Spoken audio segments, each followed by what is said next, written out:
Today I've got Will Abrams. Will is one of the owners of Axiom Prep Center, and they handle reverse logistics for Amazon sellers. Now, if you're not sure what reverse logistics is, this is it's actually kind of a massive business outside of the Amazon space. When there are products that don't get sold, when there are products that are returned, especially to like direct to consumer companies or one that I learned about recently was actually direct to consumer mattress companies. When people decide to not take those 100 nights on, free for the mattress and they return it, well, it's got to be dealt with. And so there are companies that actually will go pick up these mattresses and then resell them on the secondary market because you can't sell a mattress as new a second time. That's really gross. And so we know that in the Amazon space, as we're Amazon sellers, we need to deal with these same types of returns. We've got items, that come back to us and they're just fine and they need to be sent back into Amazon, but it's a headache and it ends up sitting in a pile in your prep area or in your office or much to your wife's chagrin, maybe in the dining room. And then there are items that come back completely wrecked that you need to get reimbursed for, but it's a headache. You've got to take pictures of the LPN, you got to take pictures of the item, and you got to open a case. And then you have to fight with them a few times when they say it's not eligible until you get reimbursed for it. And then finally, you might want to sell some things on eBay to recoup some of your capital. Maybe not all of it in some cases, but at least a little bit of it. And so that's where Will, who is a former Amazon seller, doesn't sell on Amazon any longer, comes into play. So, Will, thanks so much for hanging out with me, man. Appreciate you coming on. Thank you for having me. Yeah, absolutely. So, I'm sure that I probably didn't do what you guys do complete justice with that opening. Walk me through the process of how Axiom works for Amazon sellers. Absolutely. That was a great intro. So yes, specifically, as a former Amazon seller myself, returns were a big issue for me. Um, I guess as an Amazon seller, when dealing with returns, you really have three options. Your first option is to have Amazon dispose of your inventory. And there's two things wrong with that. Number one, you're actually paying for that, getting no Mm-hmm. money back. In fact, you're paying for it. Additionally, Amazon burns a lot of their excess inventory. It's bad for the environment. They're kind of under a lot of fire for that right now. Your second option is to have Amazon liquidate your inventory if it's appropriate for that. You might get 5% of your original sale price. And then your third option, if you live in the United States, is to have that inventory shipped back to you and for you to deal with it. And that's an issue. That's a problem for a lot of Mm-hmm. Amazon sellers, especially a lot of Amazon sellers that we've talked to. A lot of people that we've talked to, they have mounds of inventory in their basement or in their closets or at their prep center, and really no recourse to recoup any money on those products. So that's where we came in. We actually got our start. My aunt is a seller, and she lives in Israel. And so, especially for an international seller, you can't ship it back to your own address. Mm-hmm. You really have no option but to kind of either liquidate it or dispose of it. And so, we had a thought and said, "There's got to be a better way for this." So that's kind of how our service started, and specifically what we do. We become our client's return and removal address. We get their stuff. If they can go back into Amazon, we'll ship it back in. That's number one priority. You're always going to get the top dollar on Amazon. So that's first. Secondly, if a product can't be sold on Amazon anymore, that could be for a couple reasons. That could be a listing issue. That could be retroactive gating. That could be an IP issue. That could be just because, someone opened something up and decided they didn't want it, put it back, and now there's a tiny rip. Could be for a variety of different reasons, but if it's not appropriate for Amazon, we will list it and sell it, fulfill it on our clients' eBay accounts. Mm-hmm. And then we will also file reimbursements for our clients. It's like you were talking about. There are two specific reimbursements that we filed. Number one is switcheroos. So you sold a new pair of Jordans and someone bought it and switched it out for a used pair of flip-flops. You can get reimbursed for that. And additionally, if items get removed out of Amazon in new condition, that could be you had a brand get restricted. So you have 100 units of whatever makeup brand, gets restricted in new condition, but arrives to us in, the boxes are ripped and everything's smashed. Again, you're entitled to a reimbursement for that. So it's really just a way for sellers to outsource a part of the business that no one wants to deal with. Hmm. It's a time consuming and annoying part of the business that, especially for a lot of these big sellers that we deal with, it makes scaling very difficult.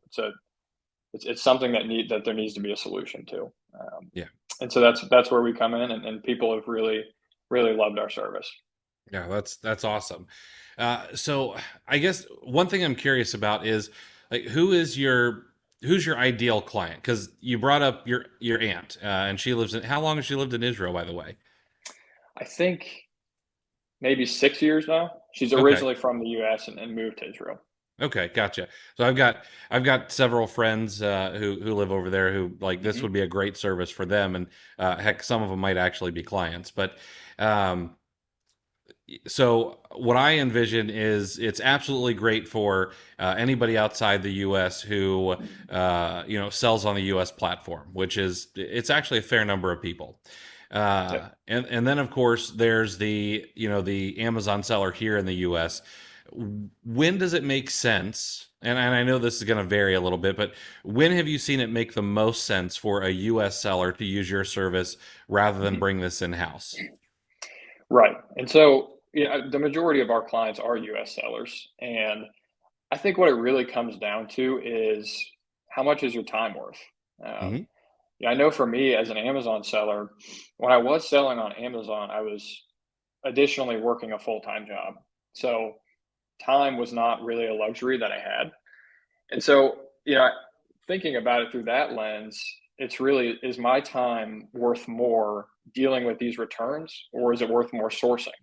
Um, what am I getting a better bang for my buck? And so that's really our ideal client, is someone who's looking to outsource part of their business. I think there's a spectrum of Amazon sellers, people who want to do absolutely nothing and people who want to have their hands in every single thing. Hmm. And I think that's who suits us best, is someone who's willing to say, my time's better spent elsewhere. Like sourcing, which is Like, really where we need to be spending our time. Absolutely. absolutely, absolutely. Yeah. Okay. So walk me through the process. Mhm. I send you a bunch of the inventory that needs to be pulled. For me, that's going to be things like beauty and supplements, that kind of stuff. Uh, what do you guys do with it as it comes in? How do you reconcile? And I guess what are kind of the next steps of what you do for your clients? Yeah. So from the first step of getting a package, the first thing we would do is open it up and look at the slip. Um, that would tell us if something we think is going to be eligible for reimbursement. So if it says, let's say, overstock on the slip, and it's beat to heck, uh, we would take the specific pictures to be able to file that reimbursement later. So that would obviously be pictures of the slip, of the shipping label, of the LPN, of the damages, all that. So that's first. We look for the reimbursement. Then next, we take pictures of the items, and these are professional pictures in a light box, the whole 9 yards. And so that'll set us up to later be able to make eBay listings, or if it's getting shipped into Amazon, we'll go to Amazon. And throughout that process, we are inspecting it. We're checking expiration dates, sticker removal if necessary, all of that. And then it gets processed, and it gets a custom SKU in our software. So we actually built a software for this specifically. Oh Again, you wow. and I were talking about, it's a bit of a niche. And so really all the standard prep software, it just didn't exactly fit what we wanted to do. So we built our own. And that's something that all of our clients have access to. They can see the whole process of their inventory from when it gets processed. All right, now it's listed, now it's been fulfilled, or now it's been shipped back into Amazon. So yeah, open up, picture, process, list, and then fulfill. Um, And I think that's part of kind of what sets us apart is our ability to make a decision. There's a couple clear indicators. All right, is this not in new condition? It's going to go to eBay. But then also, we know how to read keeper graphs. If a keeper graph is going up like this and then completely drops down, we know what that is. So we'll assign, is this going to eBay? Is this going to Amazon? And again, the client can see that whole process. We don't take any cut of the profits, nothing like that. And they can enter. There's a couple different. They can enter brands they only want to sell on eBay, for example. Say someone got an IP claim. A client can be as involved or not involved as they want in that part of it. Okay. Let me ask this. Let's say you get some beauty products back and they're in a box. The boxes are damaged, but the products are fine. So maybe they're eligible for a reimbursement from Amazon. When that happens, will you then take the items and sell them on eBay for me as well, or do they need to go in the trash? What do you guys do there? No, absolutely. Those are our favorites and our clients' favorites. We've Yeah. seen, for example, I don't think this is a secret, but there's a makeup brand. I think it's Shiseido or something. Yes. Yep. Just got gated. And I'm thinking of one specific product where it was a bigger makeup. We got it in, filed a reimbursement, got $75, and then sold it on eBay for 50. So in terms of the capital recovery that we're seeing for our clients, it's pretty amazing. Yeah. Obviously, the stuff that goes back to Amazon, you're hopefully getting at least what you paid for it. Usually, it's a couple months later than when you initially bought it and thought this was going to be profitable. But obviously, Amazon is great, and then eBay is really the second best in terms of SEO. How many people they have looking on their marketplace?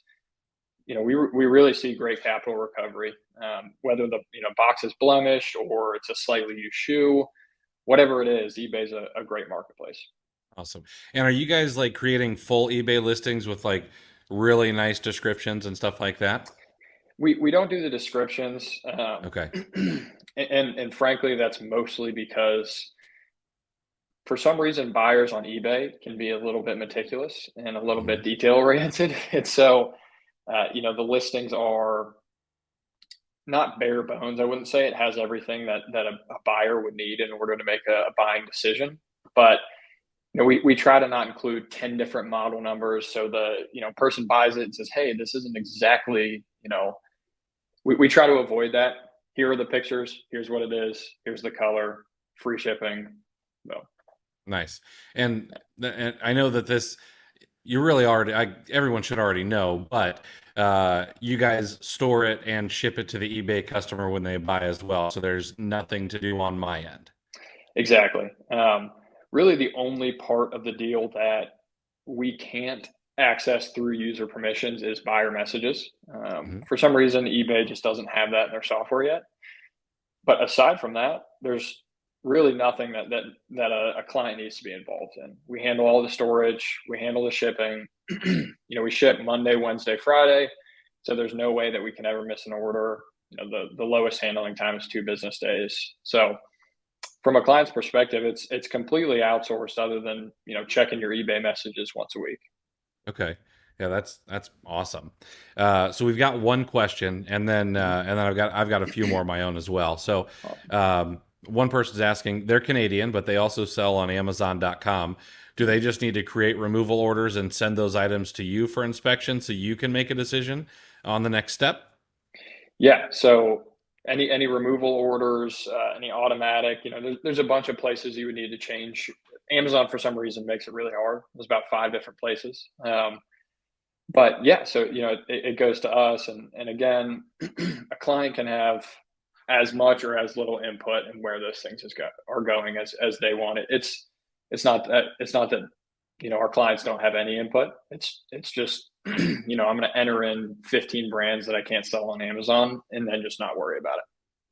And I would imagine your custom software probably has like a customer portal so that they can see all that stuff. Exactly. Yep. Yeah, And they can make support tickets and do the whole 9 yards. perfect. Yeah, that's awesome.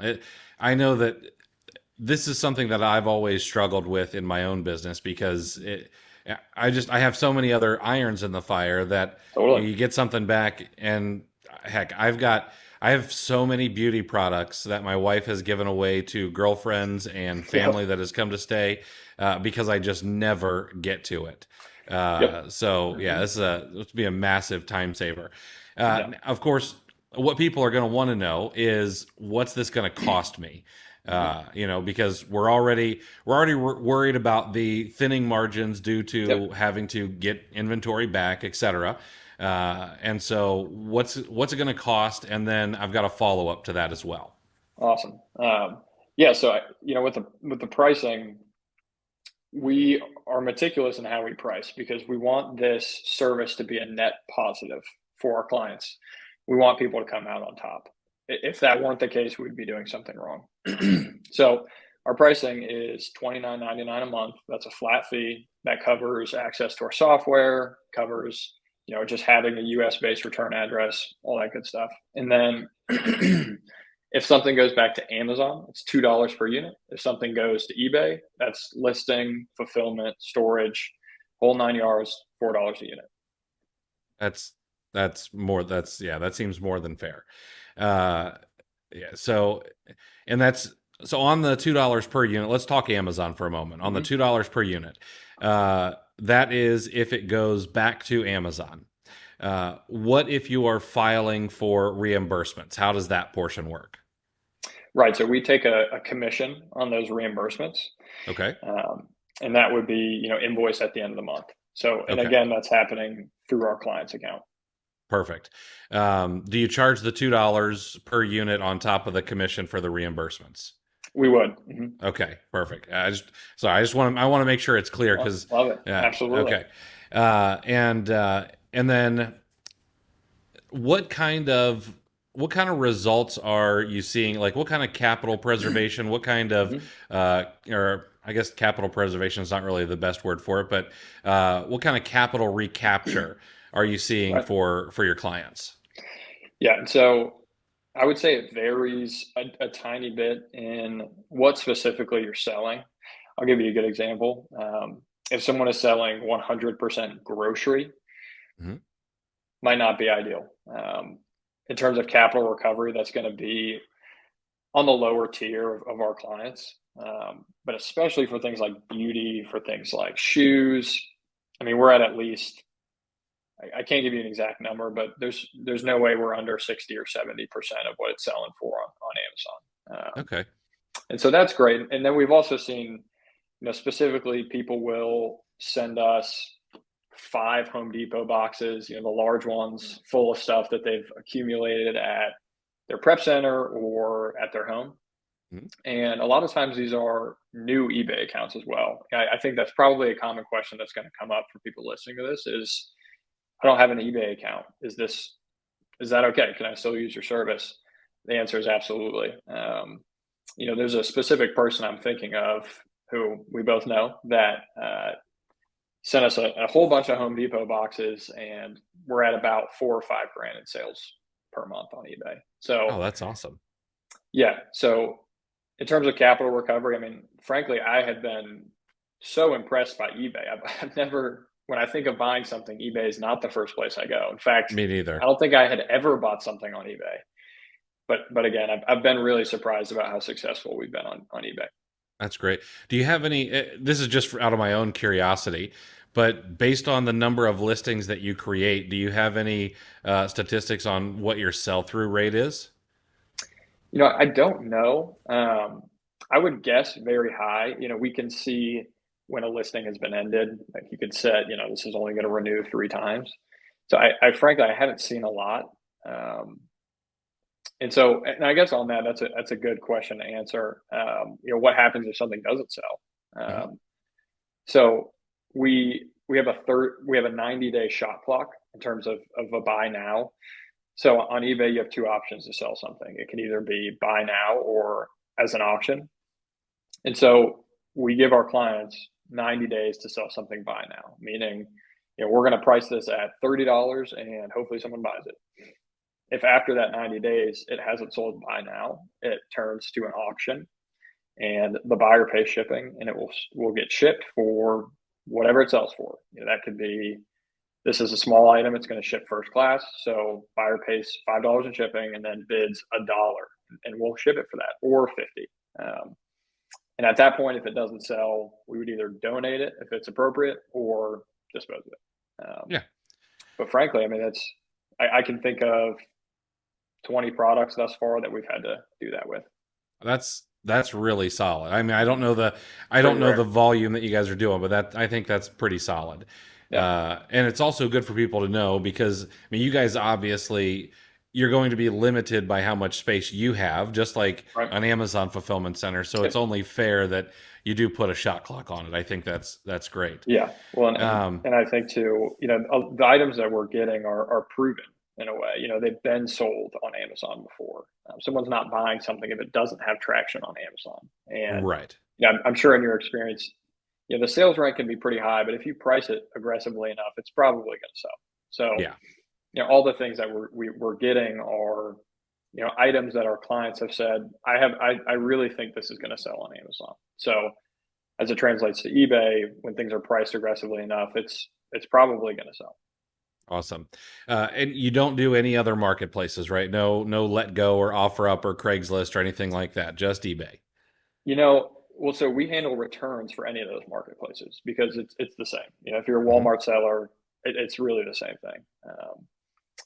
We have had specific circumstances where people have removed 8 fridges, and we have made some Facebook Marketplace sales, but that's only in rare occasions. So no, we've done a little bit of Mercari, but really, the thing that's so great about eBay is number one, the SEO reaches a lot of people, connects with Google, all that. But also you can do quantity, and additionally you can set user permissions. Mhm. There are a lot of marketplaces that just aren't there yet. Mercari is a good example. Yeah. You know, we just couldn't manage 150 different Mercari accounts. It just wouldn't work. Yeah, absolutely. And sorry, you said someone was selling refrigerators on Yes. Amazon? That's crazy. I mean, we've got some wild. We've gotten bathtubs. We've got some crazy stuff. That's insane. I have thought about selling things like bookcases, and I know some Right. people who've sold mattresses before. But I don't know. I don't want my prep center to hate me, so I've never traveled down that path. Yeah, I have not either. Yeah. So, any other questions that you guys get quite frequently that maybe I'm not even thinking of? Questions that we get quite frequently. I think there's usually a lot of confusion in terms of, well, number one, the biggest thing is how to change your return or removal address. I don't know if you have any experience with that, but there's just about 5 different places that you need to do that. So we have a detailed video of how to do it, also how to give us permissions, all that good stuff. And then I think sometimes people are a little bit unclear about specifically what kind of reimbursements we're talking about. I think sometimes people will just associate it with a software like Sifted or coming up short on other ones, but that will scan your inventory and get you reimbursements for lost warehouse items or missing shipment items. That's not what we do. Right. And so that'll be a common question is, can I use your software? Can I use your reimbursement service in addition to my software that's already handling my reimbursements? Absolutely, 100%. Those aren't connected. So that's a common question. And we like to do a 10-minute phone call when someone reaches out just to kind of explain any question that someone might have. Okay. That's a great segue because I was going to ask, what does the onboarding process look like?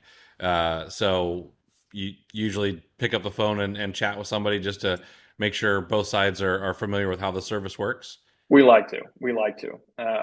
If someone doesn't want to get on the phone, that's totally fine. But so normally people will fill out a contact form on our website, and that will give us their email, all of that, and they will get a link to set up a time on Calendly.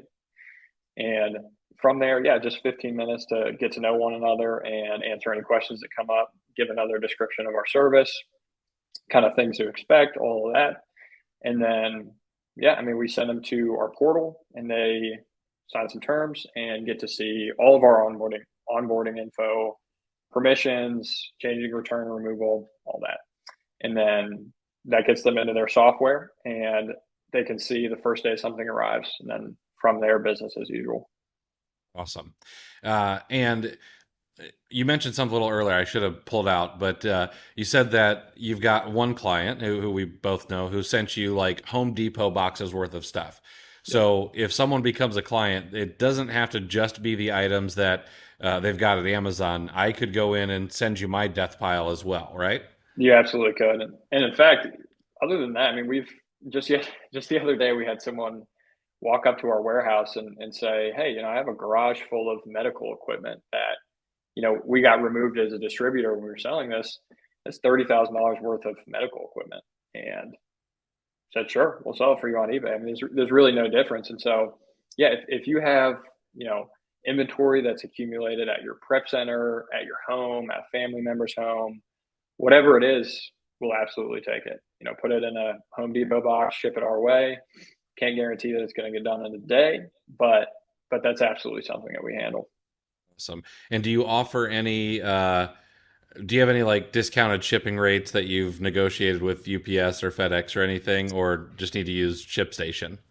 Exactly. That's what I was going to say. Okay. No, we don't get any special rates, through UPS, and we actually hear from a lot of our clients a level of shock as to how much it costs in comparison to Amazon's partner carrier.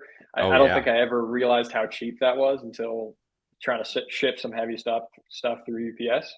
absolutely. Yeah, we are absolutely spoiled as Amazon sellers. I mean, it's unbelievable. I think the other day we shipped 230 pounds worth of stuff in 24 different boxes, and it cost $220, about eight or $9 a box. And I was just sitting there. I mean, it's ridiculous. Amazon is a giant and very cheap. Yeah, absolutely. Uh, Last thing, and I'll let you get back to handling your own clients, but a little bit of a special deal if people use the link below, right? Can you explain what they'll get for using my link? Absolutely. Yeah. So for the clear the shelf community, we want to waive that $29.99 for your first month. It's a great way to kind of just get to know our service, get a feel for it, and yeah, just completely waive that $29.99 for anyone coming from Clear the Shelf. Perfect. Awesome. Thanks so much, man. I appreciate you hanging Absolutely. out with me. Yeah. I really do think this. I think you guys offer one. It's unique. There's not really a lot of. I don't think there's a lot of competition for what you're doing, and it's something that every seller has the best intentions when it comes to gated products, returns, and things like that. You know, yeah, we're gonna create that eBay listing. We're gonna get it sold. But the thing is we don't, and Yeah. it sits in a pile. And oh well, we'll get to it, whenever, and that time just never comes. And so it hurts the bottom line. It's not great to look at. It doesn't make you feel good when you're looking at that pile in the corner. And so I think you guys are off on a great service here. So uh, Awesome.